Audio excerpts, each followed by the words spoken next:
Hello बच्चों, मैं Amit Kumar Jha, chemistry faculty. आज आप लोग के लिए एक बहुत ही इम्पोर्टेंट टॉपिक थर्मल स्टेबिलिटी लेके आए हैं और इसको डिस्कस करते हैं। सबसे पहली बात कि थर्मोलाइसिस क्या होता है। थर्मो मतलब हीट, लाइसिस मतलब ब्रेकिंग, मतलब थर्मोलाइसिस मतलब थर्मल डिकम्पोजिशन, या आप यूं कह लीजिए कि chemical decomposition caused by heat. तो हीट दिए और कंपाउंड ब्रेक कर गया, डिकम्पोज कर गया, इसी को तो हम थर्मोलाइसिस कहेंगे। अब बात यह है कि जो कंपाउंड कम हीट देने पर ही इजिली ब्रेक कर जाए तो हम कहेंगे थर्मली कम स्टेबल है, और जिसको ज़्यादा हीट चाहिए डिकम्पोज करने के लिए वो थर्मली ज़्यादा स्टेबल होगा। लेकिन एक चीज़ क्लियर कर लें कि ये जो केमिकल डिकम्पोजिशन है ये थर्मल स्टेबिलिटी इससे रिलेटेड है, ना कि फिजिकल चेंज हो जाए सॉलिड से लिक्विड, लिक्विड से गैस, तो उसमें हम थर्मल स्टेबिलिटी का कॉन्सेप्ट नहीं लगाएंगे। थर्मल स्टेबिलिटी का कॉन्सेप्ट आप जब भी लगाएंगे तो केमिकल डिकम्पोजिशन होगा तब लगाएंगे, है ना। आइए एक चीज देखते हैं। तो थर्मल स्टेबिलिटी का मतलब हुआ स्टेबिलिटी टुवर्ड्स हीट या resistant to thermolysis, thermal decomposition. अब देखिए दो तरह का कंपाउंड होता है, एक होता है कोवलेंट कंपाउंड, दूसरा होता है आयनिक कंपाउंड। तो एक पहला हम कोवलेंट कंपाउंड का थर्मल स्टेबिलिटी पढ़ते हैं। तो बड़ा ही आसान चीज है कि जो बॉन्ड जितना कमजोर होगा वो कम ही हीट पे टूट जाएगा। इसका मतलब जो बॉन्ड कमजोर होगा उसकी थर्मल स्टेबिलिटी क्या होगी, कम होगी, क्योंकि वो इजीली टूट जाएगा। और जो बॉन्ड स्ट्रॉन्ग होगा उसका थर्मल स्टेबिलिटी क्या होगा, ज्यादा होगा, क्योंकि उसको ब्रेक करने के लिए ज्यादा हीट चाहिए। आइए देखते हैं। तो हमारा टीएस मतलब ये thermal stability directly proportional to bond strength या बॉन्ड एनर्जी। तो जैसे देखिए HF है, HCl है, HBr है, HI है। आप देखिए लेफ्ट से आप राइट की तरफ जा रहे हैं तो बॉन्ड लेंथ बढ़ते जा रहा है। क्यों?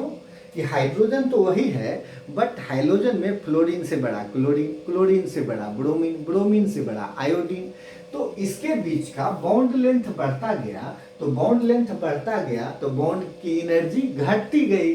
तो इसीलिए तो सबसे आसानी से टूटेगा HI, सबसे मुश्किल से टूटेगा HF। इसीलिए HF को ज्यादा हीट चाहिए ब्रेक करने के लिए और HI को कम चाहिए ब्रेक करने के लिए। इसीलिए थर्मल स्टेबिलिटी HF की ज्यादा और HI की सबसे कम। उसी तरह से जैसे आपका नाइट्रोजन फैमिली है तो नाइट्रोजन, फास्फोरस, आर्सेनिक, एंटीमनी, तो टॉप टू बॉटम आएंगे तो साइज तो एटम का बढ़ रहा है। तो जैसे जैसे साइज एटम का बढ़ रहा है और ये हाइड्रोजन के साथ कंपाउंड बना है, तो ये जो नाइट्रोजन है और ये हाइड्रोजन है इसके बीच का बॉन्ड लेंथ, ये फास्फोरस है, ये हाइड्रोजन है, इसके बीच का बॉन्ड लेंथ, ये आर्सेनिक है, हाइड्रोजन है, इसके बीच का बॉन्ड लेंथ, ये एंटीमनी है, हाइड्रोजन है, इसके बीच का बॉन्ड लेंथ।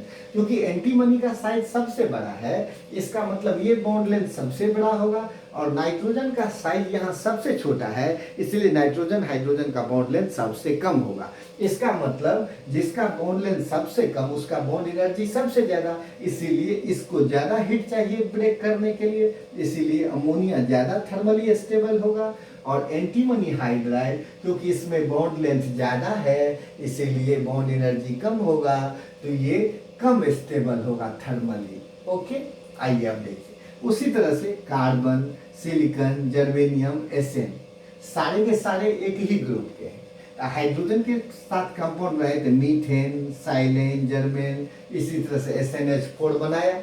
तो अब देखिए कार्बन हाइड्रोजन का बॉन्ड लेंथ और SnH का बॉन्ड लेंथ, तो जाहिर है कि Sn का साइज बड़ा है तो SnH का बॉन्ड लेंथ ज्यादा होगा, और कार्बन का साइज छोटा है तो कार्बन हाइड्रोजन का बॉन्ड लेंथ कम होगा। इसीलिए कार्बन हाइड्रोजन का बॉन्ड स्ट्रेंथ ज्यादा होगा, तो इसको ज्यादा हीट चाहिए ब्रेक करने के लिए, तो ये थर्मली मोर स्टेबल होगा। और आप देखिए यहाँ पर SnH का बॉन्ड लेंथ इसके कंपेरिजन में बहुत बड़ा है, तो बॉन्ड एनर्जी कम होगा, इसीलिए थर्मली ये लेस स्टेबल होगा, कम ही हीट पे ये टूट जाएगा मीथेन के रिस्पेक्ट में। अब आइए N2O2 और F2 है। आपको पूछेगा कि इसका थर्मल स्टेबिलिटी बताइए, तो आप कहिएगा कि नाइट्रोजन के बीच में ट्रिपल बॉन्ड है N2 में, ऑक्सीजन में डबल बॉन्ड है, फ्लोरीन में सिंगल बॉन्ड है। तो आप अभी बताइए कि सबसे ज़्यादा स्टेबल कौन? तो जाहिर है कि सबसे ज़्यादा बॉन्ड एनर्जी इसकी और सबसे कम बॉन्ड एनर्जी फ्लोरीन वाले की। इसीलिए नाइट्रोजन जो है इसका थर्मल स्टेबिलिटी ज़्यादा होगा और फ्लोरीन का थर्मल स्टेबिलिटी कम होगा। उसी तरह से CO2 है, SiO2 है।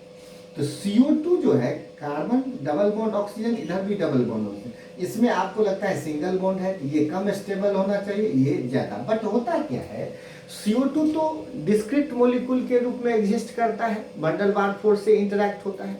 लेकिन ये जो SiO2 है, सिलिका कह लीजिए, क्वार्ट्ज कह लीजिए, ये SiO2 3D नेटवर्क में एग्जिस्ट करता है सिलिकेट के फॉर्म में। तो सिलिकेट पर है ना, orthosilicate, pyrosilicate, chain silicate, ring silicate होता है ना। तो ये सिलिकेट में ये सिलिकन के चारों तरफ ऑक्सीजन टेट्राहेड्रली सराउंड होता है, SiO इस तरह का बॉन्ड बना रहता है। तो इसीलिए ये ज़्यादा स्ट्रॉन्ग हो जाता है और ये कम, क्योंकि ये टेट्राहेड्रल लिंकेज होता है। इसीलिए SiO2 जो है थर्मली ज़्यादा स्टेबल होगा, किससे? CO2 से।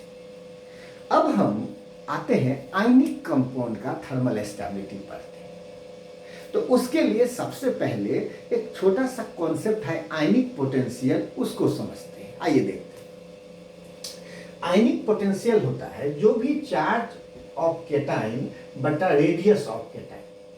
तो चार्ज को C से डिनोट कर दिए, रेडियस को R से। अब जैसे देखिए ये आयनिक पोटेंशियल जिसको हमने फाई से डिनोट किया है, वो C का डायरेक्टली प्रोपोर्शनल, मतलब चार्ज बढ़ते जाएगा तो आयनिक पोटेंशियल बढ़ते जाएगा। लेकिन वहीं पर अगर साइज घटते जाएगी, R का देखिए इन्वर्सली प्रोपोर्शनल है, उस जैसे जैसे साइज घटते जाएगी ये फाई की वैल्यू क्या होती जाएगी? बढ़ते जाएगी, है ना। तो चार्ज बढ़ेगा फिर भी ये बढ़ेगा, R घटेगा फिर भी ये बढ़ेगा, है ना। आइए अब देखते हैं। जैसे ये कौन सा मेटल है? अल्कली मेटल है। तो टॉप से बॉटम आएंगे तो क्या होता है? एलिमेंट का साइज बढ़ता है, बढ़ता है। तो सबसे छोटा साइज लिथियम का, सबसे बड़ा साइज सीजियम का। अब सारे के आप केटाइन बना दीजिए, Li+, Na+, K+, Rb+, Cg+। तो देखिए सब पे एक ही चार्ज है, तो सब पर +1 चार्ज, तो C के जगह पर +1। लेकिन टॉप से बॉटम जाते हैं, यहाँ आप लेफ्ट से राइट जाएंगे तो लिथियम का रेडियस सबसे छोटा, सीजियम का रेडियस सबसे बड़ा। तो क्योंकि लिथियम का रेडियस सबसे छोटा, तो यहाँ R सबसे छोटा हो जाएगा और C का वैल्यू सब में +1, तब +1 C का वैल्यू, R सबसे छोटा है, इसका मतलब साई का वैल्यू सबसे ज्यादा लिथियम का होगा।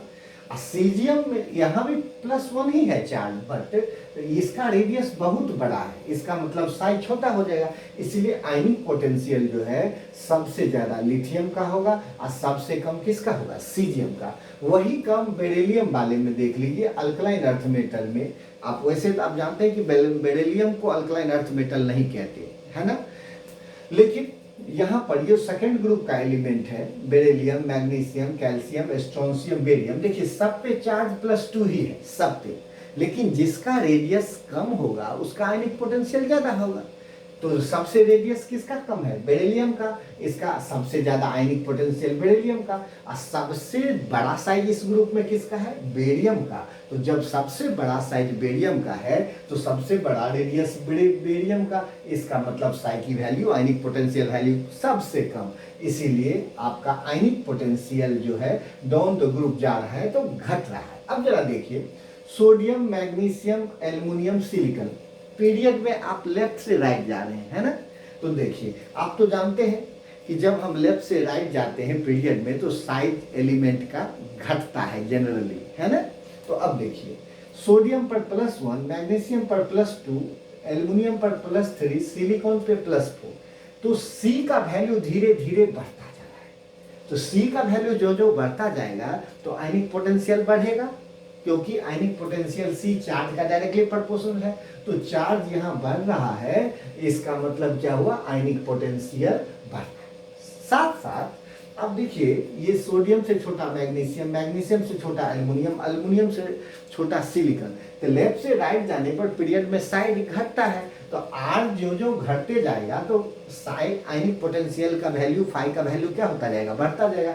इसका मतलब और ये हुआ कि जो आयनिक पोटेंशियल सबसे कम सोडियम का हो जाएगा Na+ का, और सबसे ज्यादा Si4+। क्यों कि Na+ पर एक ही प्लस चार्ज है और रेडियस भी बड़ा है, और सिलिकॉन 4+ पर चार्ज ज्यादा है 4+ और रेडियस छोटा है, इसलिए इसकी आयनिक पोटेंशियल सबसे ज्यादा, इसकी आयनिक पोटेंशियल सबसे कम।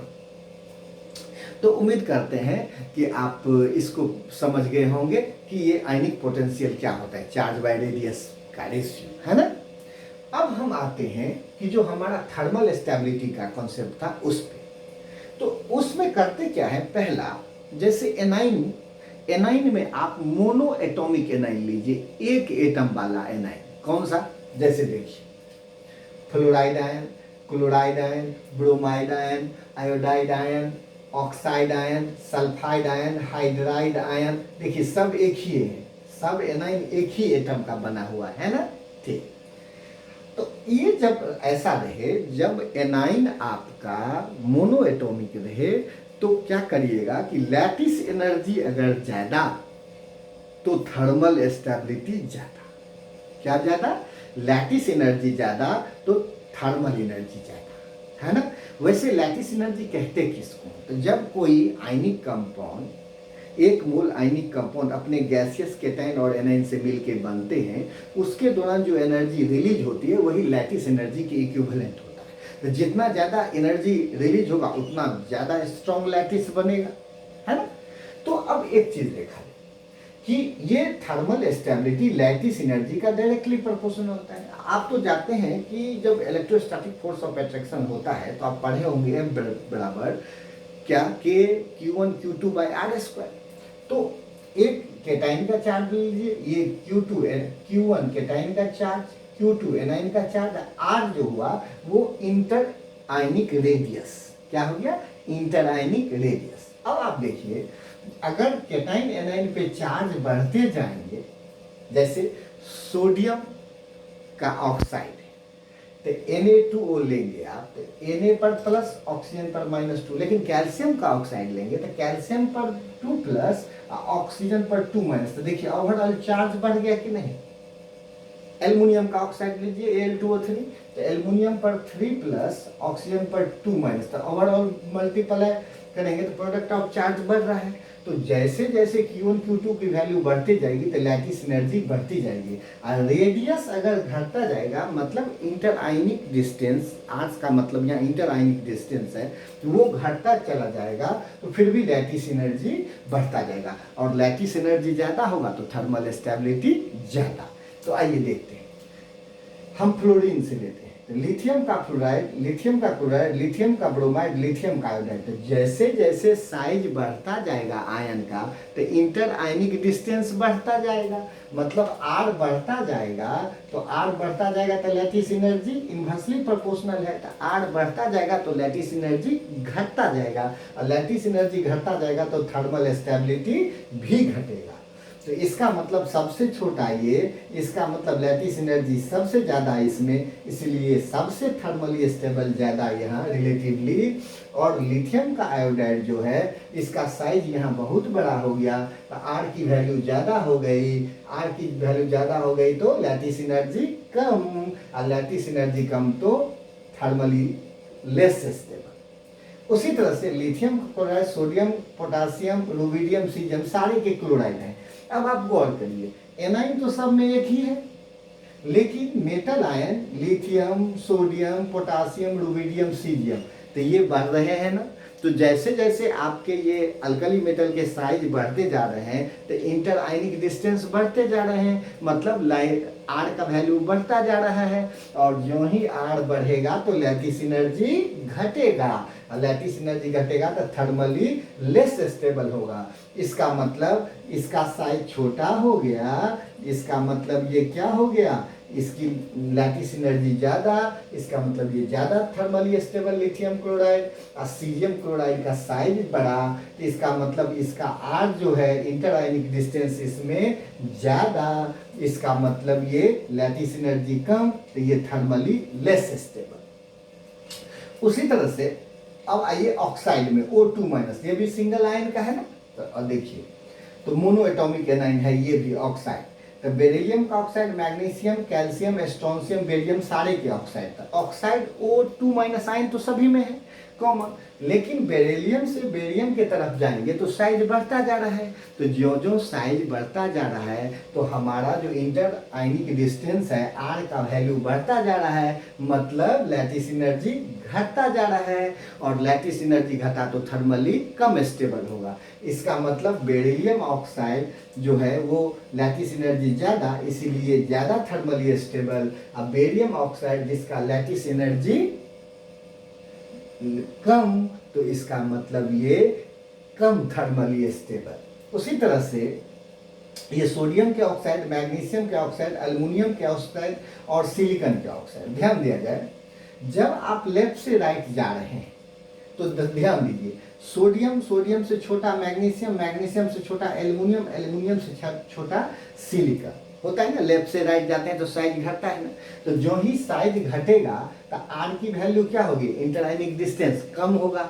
आर की वैल्यू कम होगा तो लैटिस एनर्जी बढ़ जाएगा, और लैटिस एनर्जी बढ़ जाएगा तो थर्मली ज़्यादा स्टेबल होगा। इसका मतलब जो हमारा सोडियम का ऑक्साइड है साइज बड़ा होने के चलते इसकी लैटिस एनर्जी कम होगी, ये कम थर्मली स्टेबल होगा। और SiO2 का साइज जो है सो छोटा होने के चलते यहाँ पर ये क्या होगा, ज़्यादा थर्मली स्टेबल। अब जैसे हाइड्राइड आयन है, तो लिथियम का हाइड्राइड, सोडियम का हाइड्राइड, पोटासियम का हाइड्राइड, रुबिडियम का हाइड्राइड, सीजियम का हाइड्राइड। तो देखिए हाइड्राइड आयन H- तो सब में कॉमन है।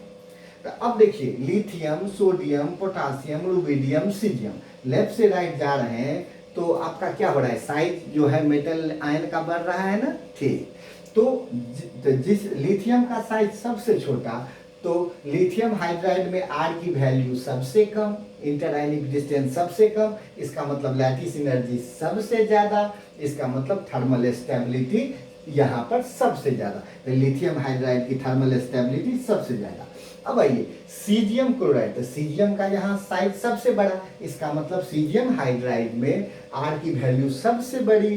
तो आर सब मतलब इंटर आयनिक डिस्टेंस सबसे बड़ा, तो सबसे बड़ा हुआ तो लैटिस एनर्जी बहुत कम, लैटिस एनर्जी कम तो थर्मल स्टेबिलिटी बहुत कम। इसीलिए caesium hydride less thermally less stable होगा कंपैरेटिवली किसके, लिथियम हाइड्राइड के। तो ये मोनो एटॉमिक एनाइन वाले कॉन्सेप्ट थे। तो इसमें क्या देखना है, लैटिस एनर्जी। अब है poly atomic A9. Poly atomic A9 उसको कहेंगे जो एक से ज्यादा एटम से बना हुआ एनाइन हो, उसको क्या बोलेंगे, पॉली एटॉमिक एनाइन। जैसे देखिए OH- एक ऑक्सीजन एक हाइड्रोजन से बना हुआ एनाइन है, O2- दो ऑक्सीजन से बना हुआ एनाइन है, O2- ये भी दो ऑक्सीजन से बना हुआ एनाइन है, NO3- तीन ऑक्सीजन एक नाइट्रोजन, चार एटम से बना हुआ एनाइन है, नाइट्रेट जिसको कहते हैं। CO3- एक कार्बन तीन ऑक्सीजन से बना हुआ एनाइन है, तो टोटल चार एटम से बना हुआ, तब पॉली एटॉमिक एनाइन हुआ ना।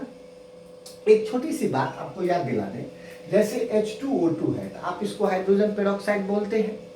तो ये 2H+.O2-, क्योंकि ये टोटल 2+ चार्ज हुआ तो इस पर 2- आया, तो आप इसको पेरोक्साइड आयन कहते हैं। जैसे KO2 ये पोटासियम का सुपर ऑक्साइड है, तो पोटासियम पर +1 चार्ज, तो ऑक्सीजन पर कितना होगा, बैलेंस करने के लिए -1, तो K+ तो O2-, तो O2- को हम लोग सुपर ऑक्साइड आयन कहेंगे। क्या बोलेंगे, सुपर ऑक्साइड आयन। आइए इसको समझते हैं।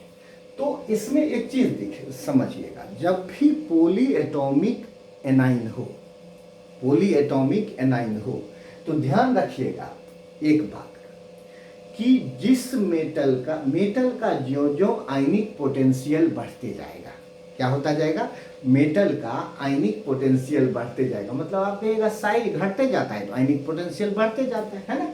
कि साइज घटेगा तो आयनिक पोटेंशियल बढ़ेगा, या चार्ज बढ़ेगा तो आयनिक पोटेंशियल बढ़ेगा, है ना। तो मेटल आयन का जैसे जैसे आयनिक पोटेंशियल बढ़ता जाएगा तो उसका पोलराइजिंग पावर बढ़ते जाता है। आप पढ़े होंगे, याद करिए, फेजांस रूल में, बॉन्डिंग में। तो मेटल आयन का आयनिक पोटेंशियल जैसे जैसे बढ़ता जाएगा उसकी पोलराइजिंग पावर बढ़ती जाएगी। किसको पोलराइज करेगा? एनाइन को। तो एनाइन को पोलराइज करेगा मतलब एनाइन का इलेक्ट्रॉन क्लॉट अपने तरफ खींचेगा। तो जब इलेक्ट्रॉन क्लॉट अपने तरफ खींचेगा तो जो बॉन्ड के बीच, एनाइन में बॉन्ड के बीच जो इलेक्ट्रॉन डेंसिटी है वो भी खिंचाएगा, तो वो भी विड्रॉ होगा, जिसके चलते क्या होगा, बॉन्ड के बीच इलेक्ट्रॉन डेंसिटी कम पड़ेगा तो बॉन्ड क्या हो जाएगा, कमजोर हो जाएगा, तो वो वहां से ब्रेक कर जाएगा। बात समझ गए? एक बार फिर समझिए। जैसे जैसे केटाइन मतलब मेटल आयन के आयनिक पोटेंशियल बढ़ता जाएगा वैसे वैसे उसकी पोलराइजिंग पावर बढ़ती जाएगी। तो ये जो पॉली एटॉमिक एनाइन है उसको ज़्यादा पोलराइज करने लगेगा तो उसके इलेक्ट्रॉन क्लॉट को अपने तरफ विड्रॉ करना शुरू कर देगा। तो जब अपने तरफ विड्रॉ करेगा तो जो बॉन्ड के पॉली एटॉमिक एनाइन में बॉन्ड के बीच भी जो इलेक्ट्रॉन डेंसिटी है उसको भी वो खींचेगा, जिससे कि उसके बॉन्ड का स्ट्रेंथ क्या हो जाएगा, कमजोर पड़ जाएगा। और जहां से जो पोर्शन कमजोर होगा वही हीट देने से वो क्या हो जाएगा, इजीली ब्रेक होगा, है कि नहीं। इसीलिए एक बात का ध्यान रखिएगा सिंपली आप, कि जब मेटल का आयनिक पोटेंशियल बढ़ेगा, मेटल का आयनिक पोटेंशियल बढ़ेगा पॉली एटॉमिक एनाइन के केस में, तो थर्मल स्टेबिलिटी घटेगा, क्योंकि आयनिक पोटेंशियल जितना ज्यादा उतना ज्यादा पोलराइज कर देगा, तो उतना ज्यादा पोलराइज कर देगा तो उतना उसकी बॉन्ड स्ट्रेंथ कम हो जाएगी, इसलिए इजीली ब्रेक कर जाएगा। तो आप इस बात को ध्यान में रखिएगा कि आयनिक पोटेंशियल ज्यादा होगा तो पोलराइजिंग पावर मेटल का ज्यादा होगा, अब पोलराइजिंग पावर ज्यादा होगा तो थर्मल स्टेबिलिटी कम। तो हम सिंपली एक ही बात याद रखेंगे कि आयनिक पोटेंशियल मेटल का बढ़ेगा तो थर्मल स्टेबिलिटी घटेगा। किस केस में? पॉली एटॉमिक एनाइन के केस में। आइए देखते हैं। आप पहले हाइड्रोक्साइड लीजिए, है ना पॉली एटॉमिक है। देखिए, लिथियम का हाइड्रोक्साइड, सोडियम का हाइड्रोक्साइड, पोटासियम का हाइड्रोक्साइड, रुबिडियम का हाइड्रोक्साइड, सीजियम का हाइड्रोक्साइड। अब देखिए हाइड्रोक्साइड तो सब में सेम ही है। अब लिथियम सबसे छोटा आयन और सीजियम सबसे बड़ा आयन केटाइन, Li+, यहाँ Cg+। तो जो केटाइन सबसे छोटा, तो जिसकी वैल्यू R की सबसे कम, इसका मतलब उसका आयनिक पोटेंशियल सबसे ज्यादा, और जिसका आयनिक पोटेंशियल सबसे ज्यादा वो सबसे ज्यादा, तो वो क्या करेगा, वो ज्यादा पोलराइज करेगा पॉली एटॉमिक एनाइन को, और तो उसका बॉन्ड को कमजोर करेगा, वो इजीली ब्रेक कर देगा। इसका मतलब जिसका आयनिक पोटेंशियल सबसे ज्यादा उस पॉली एटॉमिक वाले कंपाउंड का थर्मल स्टेबिलिटी सबसे कम, इसीलिए लिथियम हाइड्रोक्साइड का थर्मल स्टेबिलिटी सबसे कम। और सीजियम हाइड्रोक्साइड में सीजियम का साइज यहाँ पर कंपैरेटिवली सबसे बड़ा, इसका मतलब ये होगा कि इसकी आयनिक पोटेंशियल सबसे कम, इसका मतलब थर्मल स्टेबिलिटी सबसे ज्यादा। उसी तरह से देखिए आप, ये है O2- पेरोक्साइड, तो लिथियम का पेरोक्साइड, सोडियम का पेरोक्साइड, लेकिन पेरोक्साइड नहीं है, हमारा सुपर ऑक्साइड है। क्या है?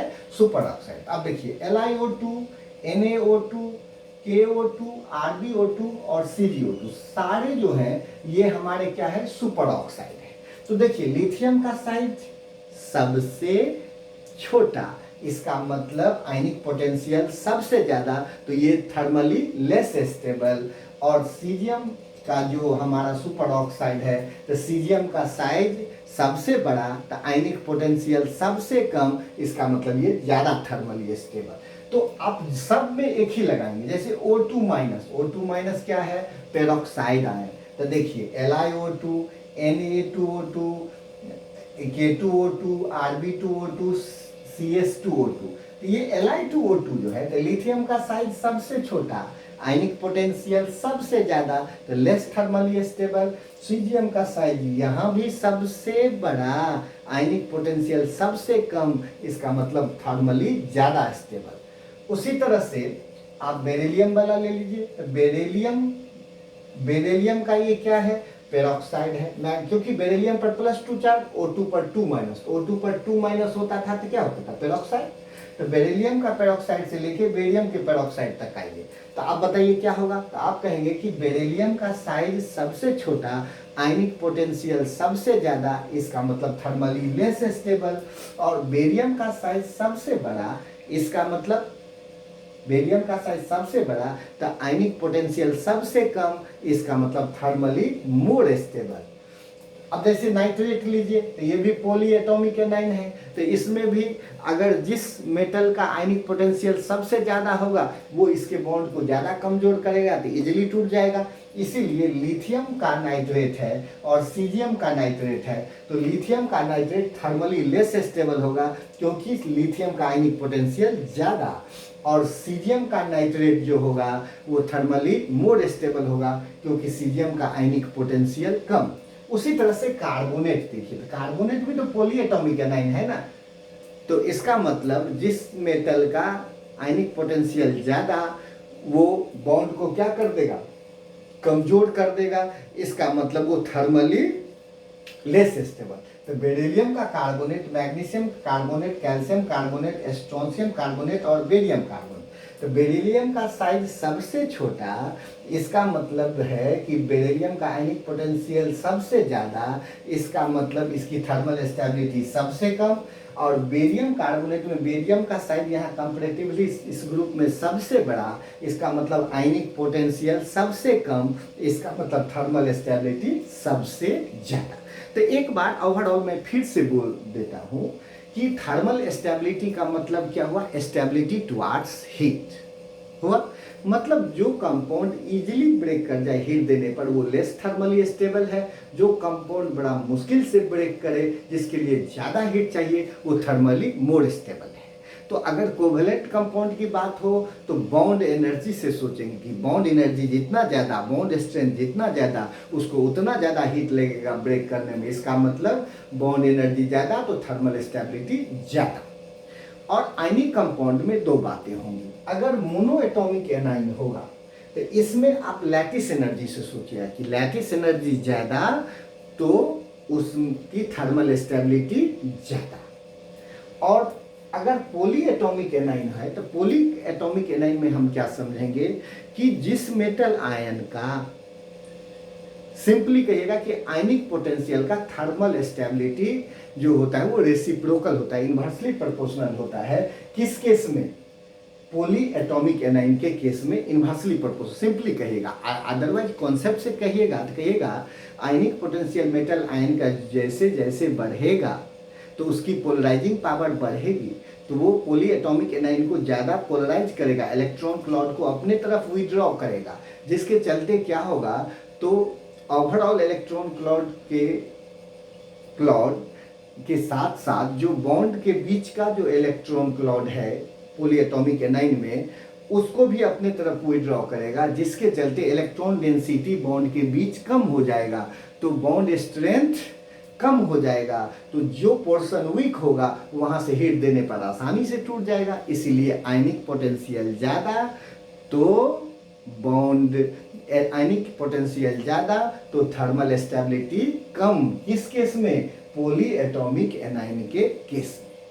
तो हम उम्मीद करते हैं कि आप लोग बढ़िया से थर्मल स्टेबिलिटी ऑफ कंपाउंड को समझ गए होंगे, और अगर आपको ये वीडियो अच्छा लगता है तो आप सब्सक्राइब करें, लाइक करें, और आपको लगता है कि कोई बढ़िया वीडियो और बना दीजिए किसी टॉपिक पर तो कमेंट करके ज़रूर बताएं। Thank you.